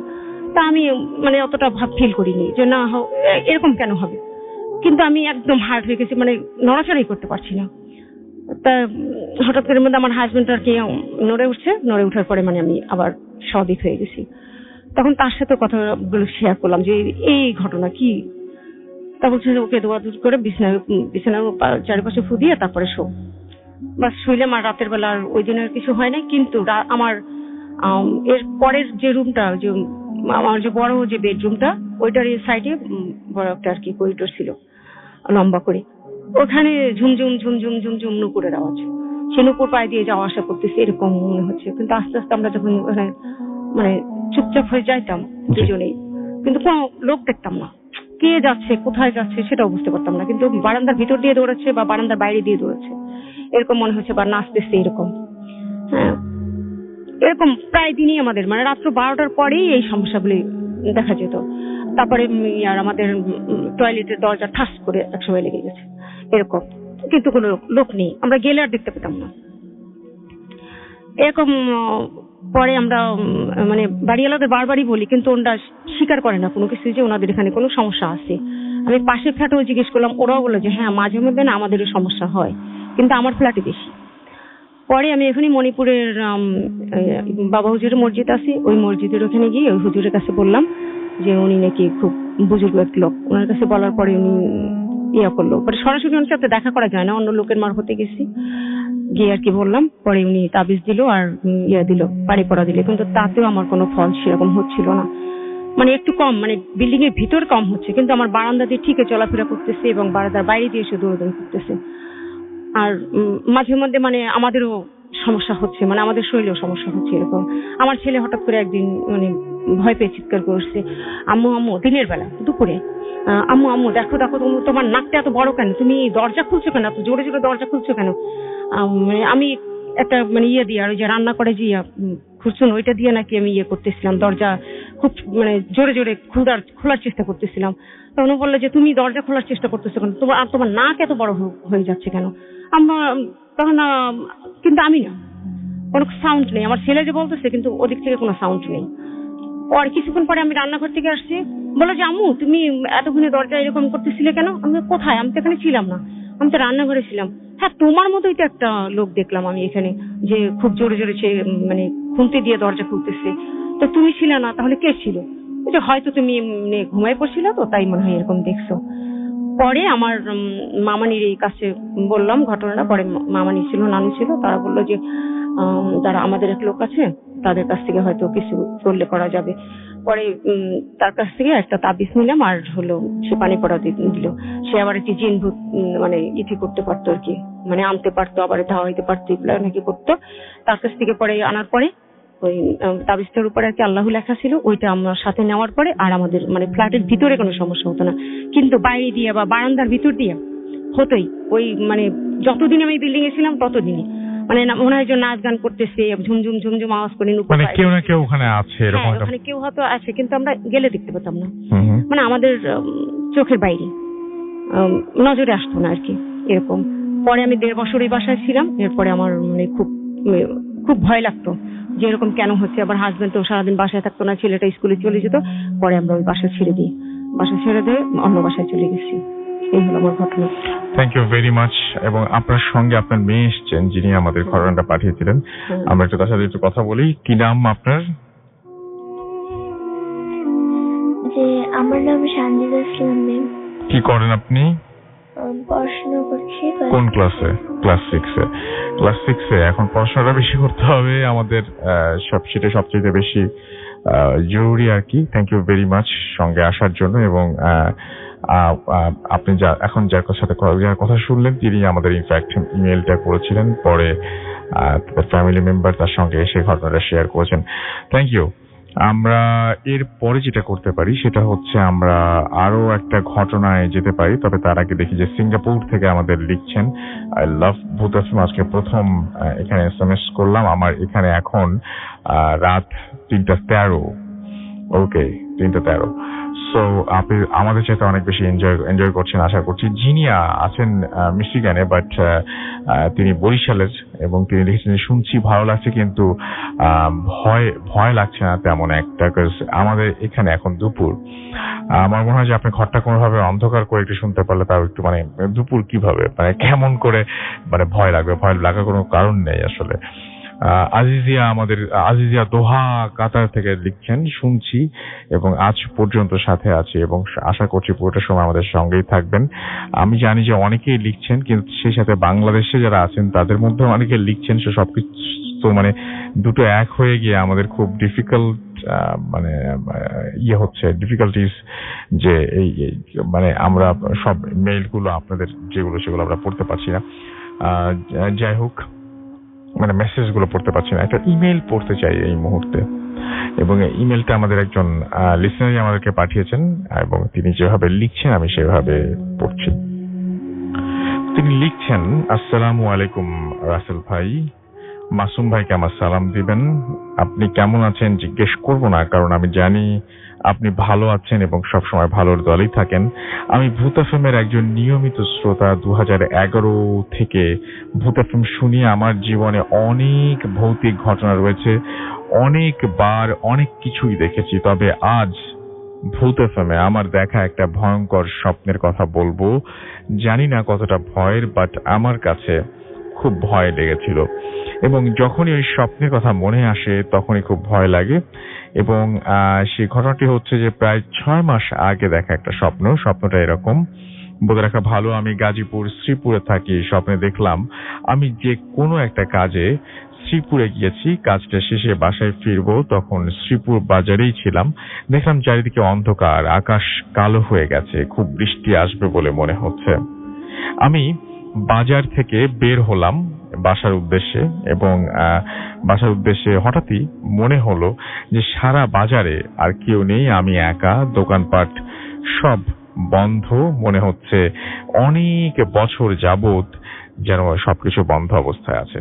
আমি রিকশায় করে বাড়ি ফেরার উদ্দেশ্যে বাজারের যে স্থানে রিকশা থাকে সেখানে গেলাম। গিয়ে দেখি সেখানে কোনো রিকশা নেই, এবং এদিকে আবহাওয়ার অবস্থা খুব খারাপ হতে লাগলো। অনেক বাতাস, মনে হচ্ছে আকাশ ভেঙে পড়বে, আকাশ মেঘে ঢাকা। যদিও সময়টা ছিল দুপুর, আমার কাছে মনে হচ্ছিল যেন সন্ধ্যা হয়ে গেছে। মোবাইলে দেখলাম ঠিক 2:25 বাজে। রিকশা না পেয়ে হাঁটা শুরু করলাম আমার বাড়ির রাস্তায়। রাস্তার চারপাশে অনেক গাছ, একটু পর পর বাঁশ বন, বাতাসে সবকিছু ভেঙে পড়ার মতো শব্দ। এদিকে টিপ টিপ বৃষ্টি পড়তে শুরু করলো। আমি তাড়াহুড়ো করে হাঁটতে লাগলাম। হঠাৎ দেখি পেছনে কেউ ডাকলো, আরিফ ভাইয়া একটু দাঁড়াও না প্লিজ। একটা বাচ্চার ভয়েস শুনে আমি মনে একটু সাহস পেলাম, মনে মনে একটু ভয়ই পাচ্ছিলাম। পিছনে তাকাতেই অচেনা একটা ছেলে, 10-12 বছর হবে, কাঁধে স্কুল ব্যাগ। তাকে আমি চিনলাম না। সে অনেক কথাই আমাকে বলল, ভাইয়া কেমন আছেন, কই গেছিলেন। আমি সব উত্তর দিলাম। কিছুক্ষণ পর সে বলল, ভাইয়া আমার বাসায় এসে গেছে, চলি। এই বলে বাম সাইডে বাঁশ বনের দিকে একটা চাপা রাস্তায় সে চলে যাচ্ছে। ঠিক সেই সময় পেছনে শুনতে পেলাম ঝড় তুফানের মতো বিশাল একটা শব্দ। আমি পিছনে 5 সেকেন্ডের মতো তাকিয়ে দেখলাম কিছুই নেই, গাছপালাগুলো আগের মতোই, এবং গাছপালাগুলো আগের মতোই হালকা নড়াচড়া করছে। তাহলে তো শব্দ কিসের? আমার একটু ভয়ই লাগলো, এবং সাথে সাথে ওই ছেলের দিকে তাকালাম, দেখি সে নেই। আশেপাশে কোনো বাড়ি ঘরও নেই, আর জঙ্গলটা এমন যে হালকা গাছপালার ভেতরে কেউ থাকলে দেখা যাবে, কিন্তু সেই ছেলেটা নেই। আমি একটু ভয় পেলাম, এত তাড়াতাড়ি ছেলেটা কোথায় চলে গেল। চিন্তা করতে করতে সামনে এগিয়ে যাচ্ছিলাম। আমি ভয়ে ভয়ে আমার বাসার ফেরার রাস্তায় হাঁটছি। হঠাৎ চোখের পলকে সবকিছু পরিবর্তন হয়ে গেল, এবং আমি এমন একটা জায়গায় চলে গেলাম যে ওখানকার পরিবেশ আমি বাস্তবে কখনো দেখিনি, এবং আমি আগে কখনো দেখিনি। এটা আমার ছিল ফার্স্ট একটা ব্যাপার। এবং 15 ফিট আমি দেখলাম যে আমার রাস্তাটা হয়ে গেছে 3 ফুটের একটা ইটের পুরাতন শ্যাওলার রাস্তা, যেটা ছিল 15 ফিটের পাকা রাস্তা, এবং সেখানে গাছপালা। এখন রাস্তার দুপাশে পাকা বাড়িগুলো রাস্তার দিকে মুখ করা, এবং আর দরজাগুলো ছিল খোলা। আমি আমার আর বাড়িগুলো আমাদের দেশের মতো ছিল না, কিছুটা চায়নার বাড়িগুলোর মতো ছিল এবং সবগুলো রুমের দরজা খোলা, ভেতরে অন্ধকার, মনে হচ্ছে বাড়িগুলো ব্যবহার করা হয় না, কিন্তু আশেপাশে কোনো ব্যবহার করা হয় কিন্তু আশেপাশে কোনো মানুষজন ছিল না। এখন কেউ থাকে না এমন মনে হচ্ছিল বাড়িগুলোর দিকে তাকালে। এভাবে কিছুক্ষণ যাওয়ার পর দেখলাম খুব সুন্দর একটা মেয়ে, 8-9 বছর বয়স হবে, বাড়ির রাস্তার দিকে মুখ করে খোলা দরজার সামনে বসে কি যেন চিন্তা করছে এবং তাকে দেখে মনে হলো, তাকে দেখে যে মেয়েটার পরনে ছিল হলুদ রঙের একটা ড্রেস। আমি মেয়েটারকে দেখে অনেকটা অবাক হলাম, কারণ যেখানে কোনো মানুষ নেই সেখানে এই মেয়েটা কোত্থেকে এলো। আমি আবহাওয়াটার কোনো পরিবর্তন হয় নাই, তবে বৃষ্টি কমেছে, কিন্তু আকাশে গায়ে আগের মতো মেঘ দেখতে পেলাম। মেয়েটাকে দেখে আমার কেমন মায়া হলো। আমি রাস্তা ধরে সামনে যেতে লাগলাম। কিছু দূর যাওয়ার পর যা দেখলাম, আমার সামনে একটা বাসার সামনে ছোট একটা আম গাছ, এর নিচে কিছু শুকনো পাতা কিছু রাস্তার ওপর কিছু গাছের নিচে পড়ে আছে এবং আমি সেই পাতাগুলোর পেছনে ফেলে আসা সেই হলুদ ড্রেস পরা মেয়েটি একটি একটি করে সব তার হাতে তুলে নিচ্ছে আর মনে মনে ফিসফিস করে কি যেন বলছে। ছোট একটা ঝাড়ু দিয়ে রাস্তার ওপর পড়ে থাকা ময়লাগুলো সাফ করে দিচ্ছে। আমি তাকে দেখে খুব ভয় পেলাম, কারণ আমি পেছনে তাকিয়ে কারণ খুব ভয় পেলাম, কারণ তাকে আমি পেছনে ফেলে এসেছি, সে আবার এখানে এলো কিভাবে। তো আর কবে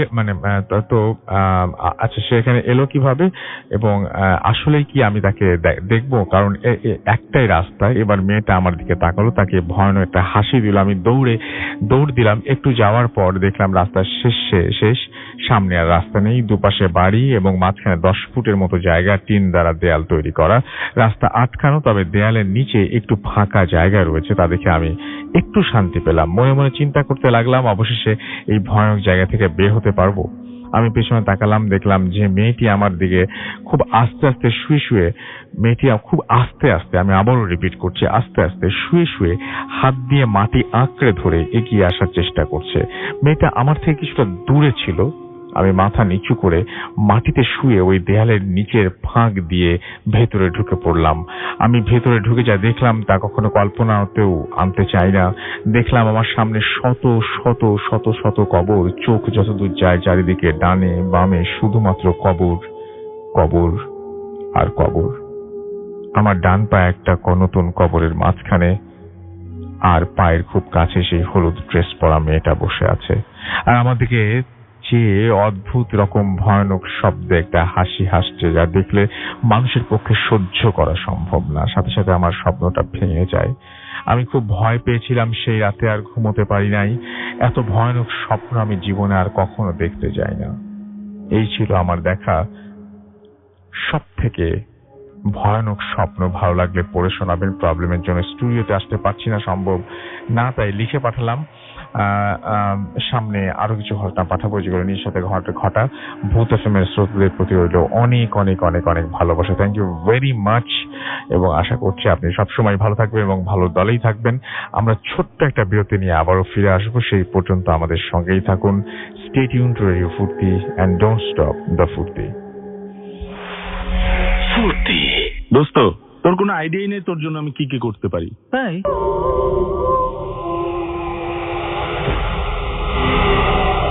Yes, the night comes alive with গ্রামীণ ফোন। শুনছেন সবসময় রেডিও ফুর্তি 8.0 FM। আমি রাসেল আছি সাথে, আমার সাথে রয়েছে মাসুম এবং আজকে অতিথিরা। এবং আমি দেখতে পাচ্ছি মির্জা সুলাইমান আমাদেরকে SMS করেছেন গাবতলী থেকে এবং আমাদেরকে SMS করেছেন দেখতে পাচ্ছি।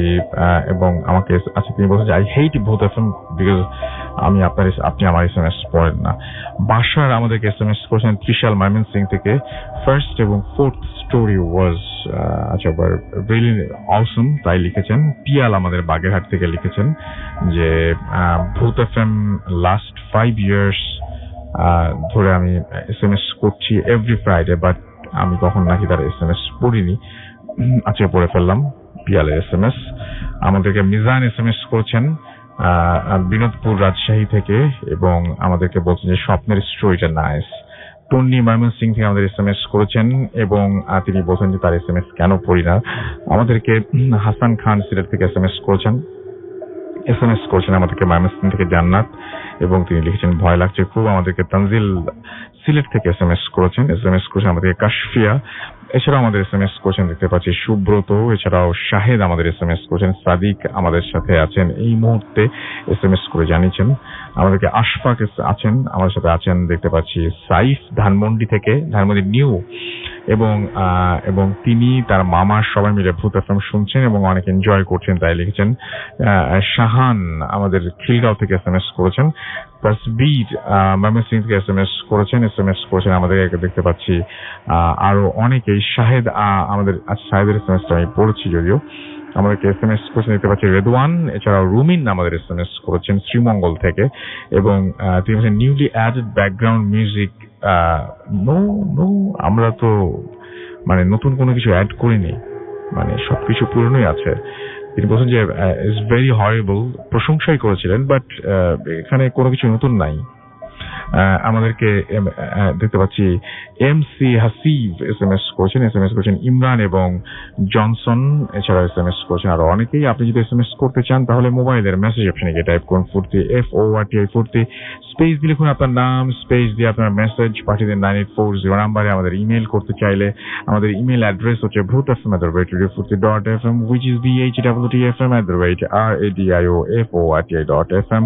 আপনার নাম, ঠিকানা এবং ফোন নাম্বার সহ আপনার জীবনে ঘটে যাওয়া বা আপনার জানা সেরা ঘটনা লিখে পাঠিয়ে দিন আমাদের কাছে। ঘটনার শুরুতে অবশ্যই উল্লেখ করুন যে ঘটনাটা আপনি স্টুডিওতে শেয়ার করতে চান নাকি আপনি চান আপনার ঘটনা আমরা পড়ে শোনাই। যারা দেশের বাইরে রয়েছে তারা সরাসরি অডিও ক্লিপ পাঠিয়ে দিতে পারেন এবং একইভাবে আপনাদের স্টোরিও পাঠিয়ে দিতে পারেন যেটা আপনাদের ভালো লাগে।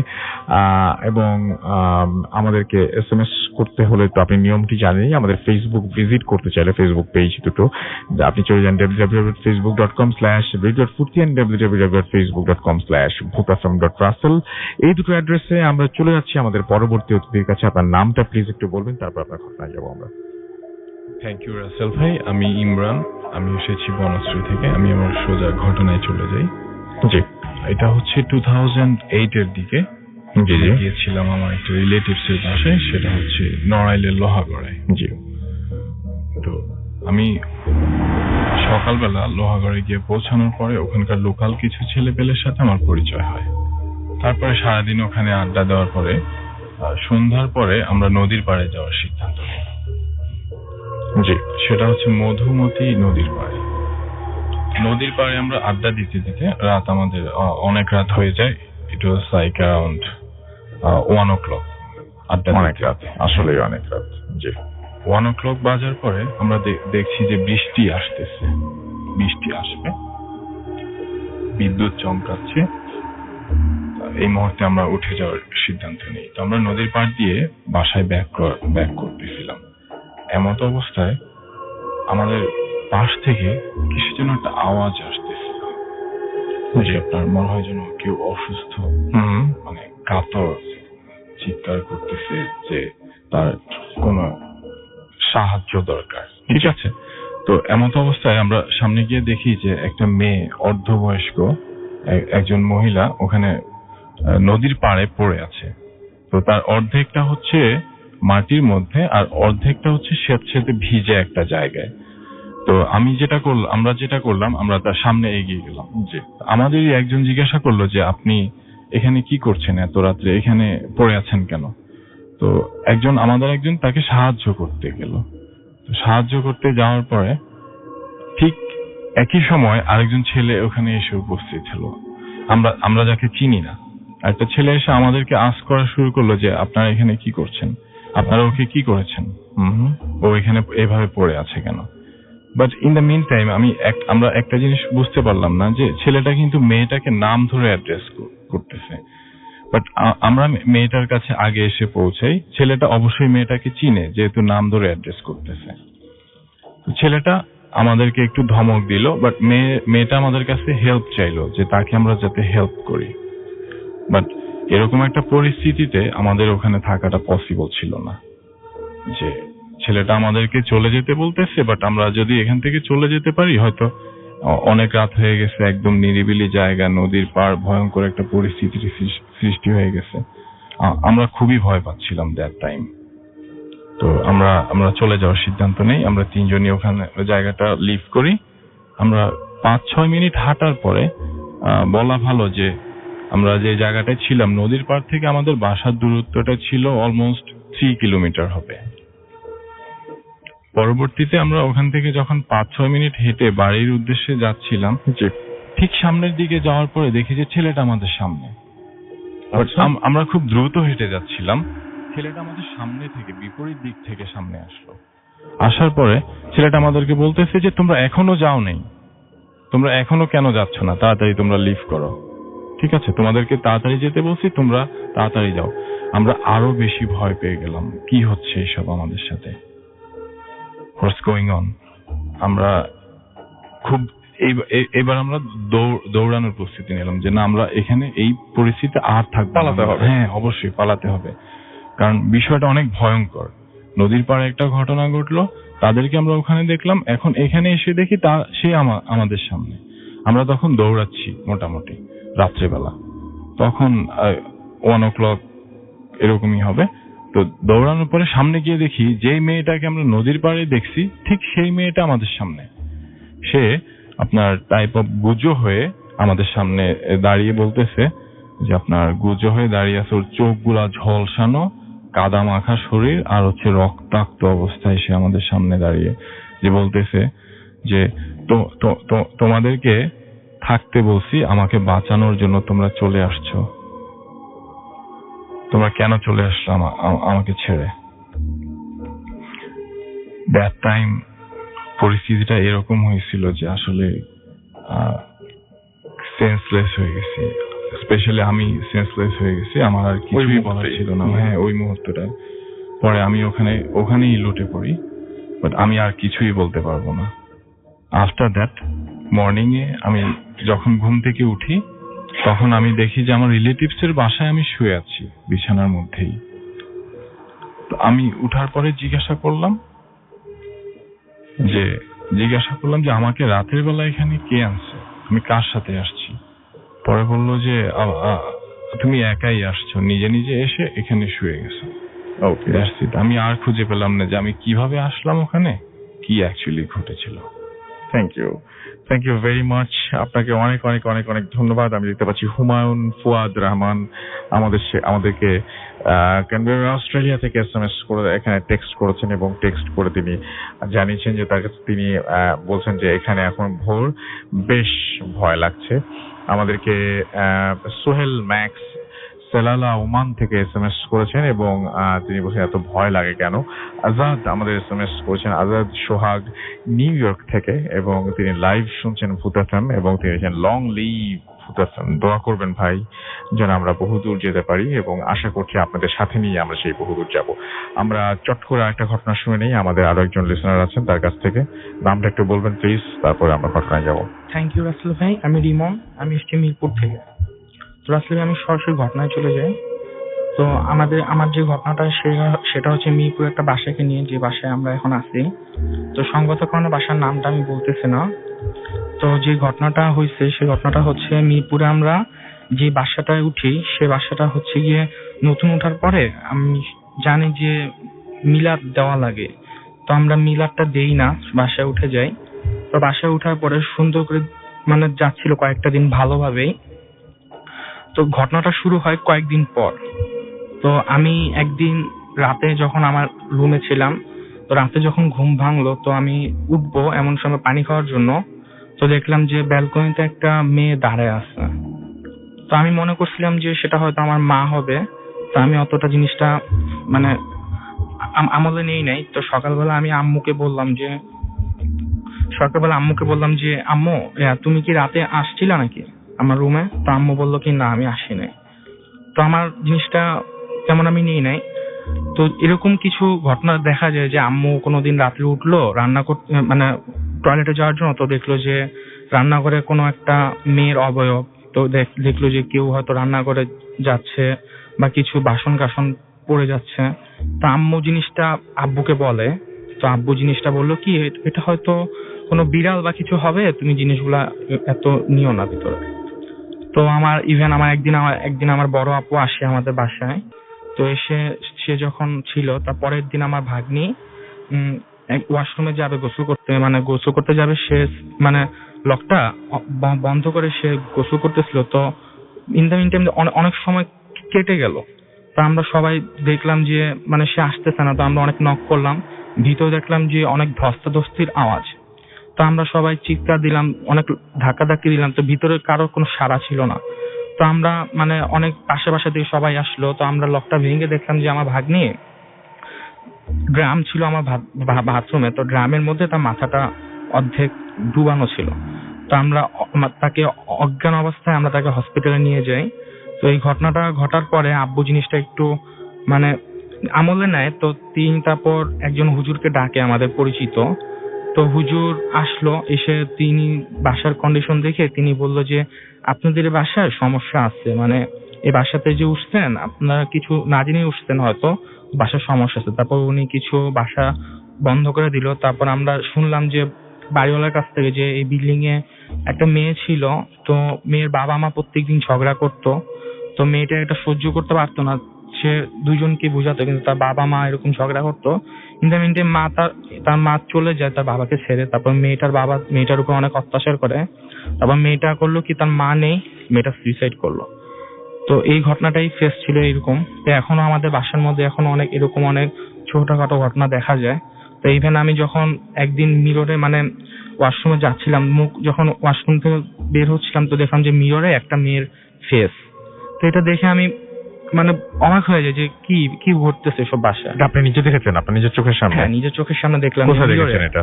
বাথরুমে, যে ওয়াশরুম মানে বাথরুমের মিররে যখন ফ্রেশ হয়ে যখন বের হবো, তো দেখলাম যে মিররে একটা মেয়ে তাকিয়ে আছে। এটা আপনার বাসায়? হ্যাঁ, আমাদের বাসায়। ও, এটা আপনার ফ্যামিলি মেম্বার জানে? কাউকে জানিয়েছেন? হ্যাঁ, বলছি, বাবাকে বলছি। তো বাবা, ইভেন আমি বললামও যে আমি বাসায় থাকবো না, আমি মেসে উঠে যাব, ফ্রেন্ডসদের সাথে উঠে যাব। তো বাবা বললো কি ঠিক আছে, দেখি তুমি যাও না, আমি যত তাড়াতাড়ি পারি দেখি একটা কিছু করব। তো ইভেন এখনো এরকম অনেক ঘটনা ফেস হই আমরা সবাই বাসায়, কিন্তু বাবা এগুলো কিছু বলে না, কারণ আমি যদি ভয় পাই।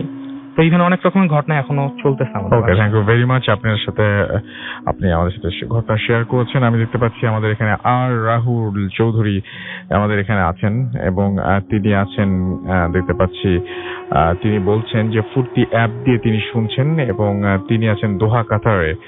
এবং আমাদেরকে এখানে দেখতে পাচ্ছি আরো অনেকেই পাঠাচ্ছেন। সালেহা রহমান, আচ্ছা সালেহা রহমান আছেন নিউ ইয়র্ক ইউএসএ থেকে, রাইট?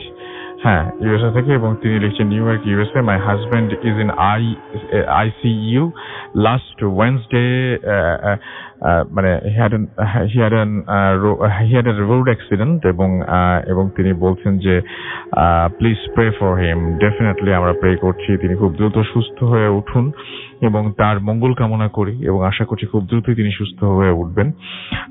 আমি দেখতে পাচ্ছি আমাদের সাথে আরো আছেন অনেকেই যারা এই মুহূর্তেও আমাদেরকে মানে অনবরত মেসেজ পাঠিয়ে যাচ্ছেন, and thank you very much যারা আমাদেরকে মেসেজ পাঠাচ্ছেন। আমি একটু একটা কাজ করি, সেটা হচ্ছে আমরা একটা ছোট্ট ব্রেক নিয়ে আসি, ব্রেকের পরে আবার ফিরে আসি। তেমন কিছু থাকবে না, আজকের ঘটনাগুলো নিয়ে একটু মোটামুটি রিভিউ করব এবং আপনার সাথে কিছু কথা বলবো। সো সেই পর্যন্ত আমাদের সঙ্গে থাকুন। স্টে টিউনড টু রেডিও ফুর্তি এন্ড ডোন্ট স্টপ দ্য ফুর্তি। Yes, the night comes alive with Grameenphone। শুনছেন সবসময় রেডিও 430.2 FM। আমি রাস্তার আছি সাথে, এবং আমার সাথে রয়েছে মাসুম এবং আজকের অতিথিরা। এবং আমি দেখতে পাচ্ছি আমাদের সাথে এই মুহূর্তে নাজমুল হাসান তোহেন আমাদের সাথে আছেন, তিনি আছেন দোহার থেকে, কাতার থেকে। এবং আমাদের সাথে আরো অনেকেই, যেমন হচ্ছে এই মুহূর্তে যোগ দিয়েছেন চোখের পলকে ইমন, তিনি কুয়ালালামপুর মালয়েশিয়া থেকে আমাদের সঙ্গে আছেন। তো দেশের বাইরে থেকে অনেকেই আমাদের সাথে যোগ দিয়েছেন, এবং খুব ভালো লাগে যখন কেউ ইউএসও থেকে, কেউ কানাডা থেকে, কেউ মালয়েশিয়া থেকে, কেউ সৌদি আরব থেকে, কেউ কাতার থেকে, যেখান থেকে হোক না কেন আমাদের শুনেন লাইভ এবং আমাদের সঙ্গে থাকেন, তখন খুব ভালো লাগে। আমি জানি যে যারা দেশের বাইরে থাকেন তারা প্রচন্ড ব্যস্ত থাকেন, প্রতিটা মুহূর্ত অনেক মূল্যবান। তারপরে সেই মূল্যবান মুহূর্ত থেকে কিছু সময় আমাদেরকে দেওয়ার জন্য আপনাদেরকে অসংখ্য অসংখ্য অসংখ্য অসংখ্য ধন্যবাদ। আমি দেখতে পাচ্ছি আমাদের এইখানে SMS করেছেন কিরণ রেড থেকে, আজকের এপিসোডটা জোস ছিল। লিটন আমাদেরকে SMS করেছেন এবং তিনি বলছেন যে হ্যাভ প্রোগ্রাম তিনি মিস করেছেন। তুহিন আমাদেরকে SMS করেছেন এবং তিনি শ্যামলী থেকে আছেন আমাদের সাথে। ফুর্তি মাহাদি আমাদের সাথে আছেন, মাহাদি খান হীরা জাতক সুনামগঞ্জ থেকে।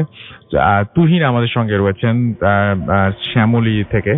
এছাড়াও আমাদের সাথে আছেন শামীম খুলনা থেকে, এমডি মিজানুর রহমান আছেন আমাদের সাথে বিনোদপুর রাজশাহী থেকে। আমাদের সাথে রয়েছেন রাফি আহমেদ ঝিনাইদহ থেকে। এছাড়াও রেদওয়ান বনশ্রী থেকে আমাদের সঙ্গে আছেন।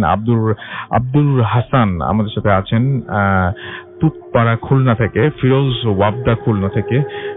গুড্ডু আমাদের সাথে আছেন এবং আমার কাজিন আহনাফ এবং মা আজ আমার কাজিন আহনাফ এবং আহনাফের মা আজ মারা গেছেন।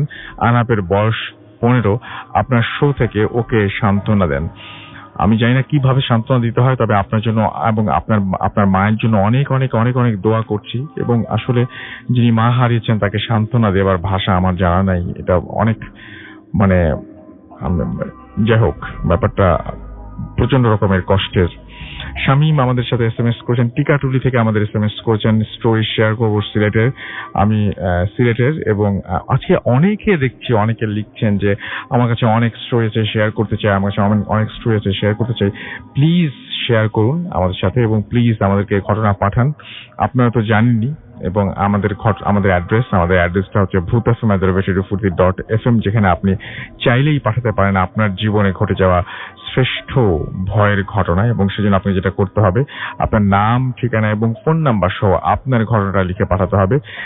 এবং আপনি সেই ঘটনাটা ইমেইল করতে পারেন। যারা দেশের বাইরে আছেন তারা সরাসরি রেকর্ড করে ফেলতে পারেন। এবং আপনাদের সারা সপ্তাহ জুড়েই কিন্তু আপনাদের যে সমস্ত মানে কি বলবো, যে আপনাদের যে সমস্ত কথা আপনারা ফেসবুকে লেখেন, সেগুলো আমরা খুব আগ্রহ নিয়ে পড়ি এবং অনেক ধরনের সাজেশন আপনারা দেন। যে সাজেশন গুলো আমরা খুবই মানে আমাদের কাছে ইম্পর্টেন্ট এবং আমরা সেভাবেই নেই।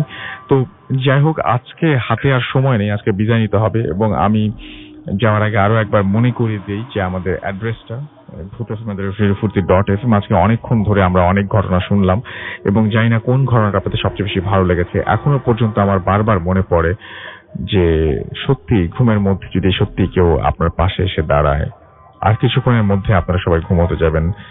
প্রথম স্টোরিতে আবারও ফিরে যায়, যদি সত্যিই আপনার ঘুমের মধ্যে কেউ এসে দাঁড়ায় এবং আপনি চোখ বন্ধ করার সাথে সাথে তাকে অনুভব করতে পারেন, কেউ যদি আপনার পাশে দাঁড়িয়ে সত্যিই বলে why don't you die। কিছুক্ষণ পরে আপনি যদি দেখেন যে আপনি একটা গ্রেভইয়ার্ডের মধ্যে চলে গেছেন এবং সেই গ্রেভইয়ার্ডে একজন বৃদ্ধ একটা কবর খুঁজছেন, এবং কিছুক্ষণ পরে আপনি যদি দেখেন যে একজন বৃদ্ধ আপনাকে হাত দিয়ে একটা কবর দেখাচ্ছেন এবং কিছু একটা বলছেন, কেমন লাগবে সেটা? আমি জানি না। আমরা মাঝে মাঝে বিভিন্ন সময় এক মুহূর্ত চোখ বন্ধ করে আবারও চোখ খুলি, বিভিন্ন সময় যেমন যে গোসলের সময় চোখে সাবান গেলে বা চোখে শ্যাম্পু করার সময় আমরা মাঝে মাঝে চোখ বন্ধ করি। কোন সময় কি ভেবে দেখি যে চোখ খুললে পুরো পৃথিবীটা এরকম বদলে যেতে পারে, অন্যরকম হতে পারে, বা আপনি চোখ বন্ধ করার সাথে সাথে অন্য কোথাও চলে যেতে পারেন। অনেক মিরাকল, অনেক কিছু। সেদিন একজন বলছিলেন যে হয়তো প্রত্যেক যে সমস্ত জিনিস আমরা অবজার্ভ করি সেগুলো তো ভিন্ন কোনো ডাইমেনশনের তার মতন করে ব্যাখ্যা করছেন। এবং মানে এটা কিন্তু শুধুমাত্র তার ব্যাখ্যা না, এটা অনেকেই এরভাবে ব্যাখ্যা করেছেন। তো তিনি যে মজার পার্টটা বলছেন সেটা খুব অদ্ভুত ব্যাপার, যে সেই ডাইমেনশনে হয়তো আমরা হয়তো মানে শুধুমাত্র আমরা সবগুলো জায়গায় মানে একটা জায়গায় হয়তো অনেকগুলো মানে ফ্রিকোয়েন্সি আছে। আপনি 88 টিউন করেছেন বলে এখন রেডিও ফুর্তি শুনতে পাচ্ছেন, ঠিক আপনি হয়তো ওইভাবে কানেক্টেড হতে পারছেন না। অনেক সময় বলি না যে মাথা ছাড়া ঘোড়া, হয়তো ওইটুকু কানেক্টেড হয়েছে, বাকিটুকু হয় না। এরকম অনেক ধরনের আলাপ আছে যেগুলো অনেক রকম ভাবে করেন। কিন্তু আমি আরো একবার বিদায় নেওয়ার আগে আপনাদের মনে করে দিতে চাই, যদি কেউ আমাদের প্রথম স্টোরির মতন ভয়ঙ্কর স্বপ্ন দেখেন, কেমন লাগবে? যদি কেউ দেখে থাকেন তাহলে অবশ্যই আমাদের আগামী সপ্তাহের মধ্যে জানাবেন। আর যদি কেউ আমাদেরকে ইমেল করতে চান, অনেকেই শুনলাম যে আজকে অনেক ঘটনা রয়েছে, তাহলে আমাদেরকে ইমেল করবেন। আজকের মতো এখানেই বিদায় নিচ্ছি, কথা হবে আবারও আগামী শুক্রবার। সেই পর্যন্ত সবাই ভালো থাকবেন, সুস্থ থাকবেন, সুন্দর থাকবেন, মোস্ট ইম্পর্টেন্টলি ফুর্তি থাকবেন। আজকের মতো এখানে শেষ করছি, tata. Bhoot FM, the night comes alive with Gramin Phone.